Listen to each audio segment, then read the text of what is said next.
মিশরে হামলার পরিকল্পনা করছে ইসরায়েল, এমনটাই দাবি করছে মিশর। গোপন তথ্যের ভিত্তিতে এমন অভিযোগ তোলা হচ্ছে। মিশর বলছে এ ধরনের যে কোনো হামলা চালানো হলে তা যুদ্ধ ঘোষণা হিসাবে বিবেচনা করা হবে।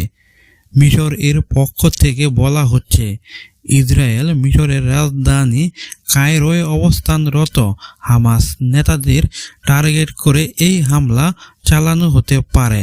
মধ্যপ্রাচ্য ভিত্তিক সংবাদ মাধ্যম মিডল ইস্ট আইকে দেওয়া একাধিক উচ্চপদস্থ মিশরীয় কর্মকর্তার বক্তব্যে এই তথ্য উঠে এসেছে।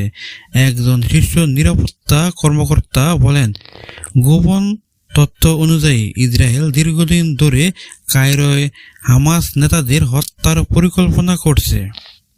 আমাদের চ্যানেলটি ভালো লাগলে অবশ্যই চ্যানেলটিকে সাবস্ক্রাইব করুন এবং পরবর্তী নিউজ আপডেট পেতে আমাদের সাথেই থাকুন। ভালো থাকবেন সবাই।